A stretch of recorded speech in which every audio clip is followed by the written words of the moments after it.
ड्रामे के next episode में आप लोग देखेंगे कि ज़ारा जो कि अपने वालिद अदील की बिगड़ती हुई हालत को देखकर शादी के लिए रज़ामंद हो चुकी है, लेकिन उसका कहना ये है कि वो शादी तो करेगी लेकिन शादी हादी से बिल्कुल भी नहीं करेगी।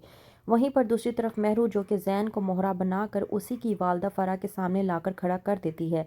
जब ज़ैन जाकर अपनी वालदा फ़रा से कहता है कि ये घर आप महरू के नाम पर कर दें, वरना समझ नहीं पाती फ़रा कि आखिरकार ज़ैन किस चीज़ की धमकी देने की कोशिश कर रहा है। फ़रा जब कहती है कि तुम अपनी माँ को धमकी दोगे, तो वहीं पर महरू के कहने पर ज़ैन कहता है कि हाँ, ऐसा ही है, आप ये मत समझें कि हम आपको धमकी दे रहे हैं, हम बिल्कुल ठीक कह रहे हैं।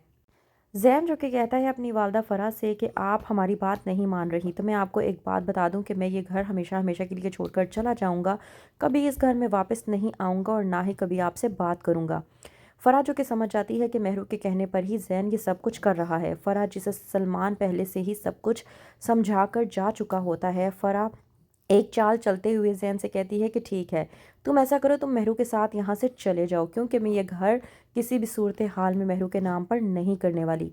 महरू को समझ आ जाती है कि उसकी चाल नहीं चलने वाली और फ़रा इस बात तो बिल्कुल भी नहीं मानने वाली। लेकिन महरू इस बात पर हैरान हो जाती है कि फ़रा आखिरकार अपने बेटे ज़ैन को इस घर से जाने के लिए किस तरह से कह सकती है।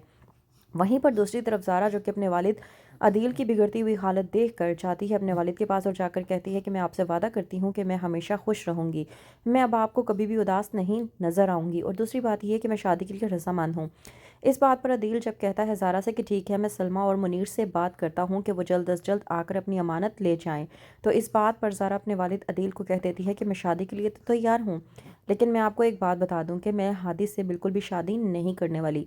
अदील ये बात समझ नहीं पाता कि ज़ारा के दिलो दिमाग में आखिरकार क्या चल रहा है और वो क्या करने वाली है। ज़ारा ये सब कुछ कहकर वहाँ से चली जाती है। दूसरी तरफ हादी जो कि ज़ारा से बात करने के बाद बहुत ज़्यादा परेशान होता है और समझ नहीं पाता कि वो आखिरकार क्या करे। ज़ारा के कहने के मुताबिक वो मरियम से बात करने के लिए जाता है। कहता है हादी कि मैं तुमसे कुछ बात करना चाहता हूँ। इस बात पर मरियम समझ नहीं पाती। कहता है हादी मरियम से कि तुम मुझे एक बात बताओ कि ऐसी कौन सी बात है जिसकी वजह से मेरे और ज़ारा के बीच में एक बहुत बड़ी दरार आ चुकी है।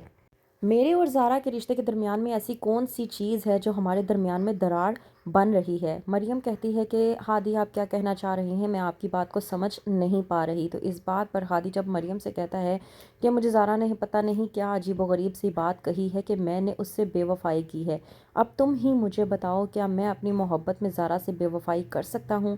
तो वहीं पर मरियम समझ जाती है कि ज़ारा ने हादी को कुछ ना कुछ तो ज़रूर कह दिया है कि जिसकी वजह से हादी मुझसे बात करने के लिए आया है। मरियम इन सोचों में गुम हो जाती है कि क्या मुझे हादी को बताना चाहिए कि मैंने ही तुम लोगों के दरमियान में बदगुमानियाँ पैदा की हैं, जिसकी वजह से ज़ारा को ये सब कुछ लग रहा है।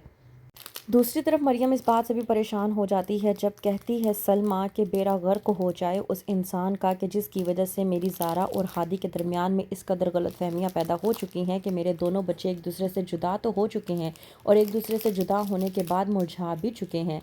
तो क्या मरियम इन सब बातों को मद्देनज़र रखते हुए हादी को सब कुछ बता देगी और क्या हादी ज़ारा की गलतफहमी को दूर कर पाएगा? क्या होगा आगे? मज़ीद जानने के लिए देखते रहिए ड्रामा सीरियल मफाद परस्त।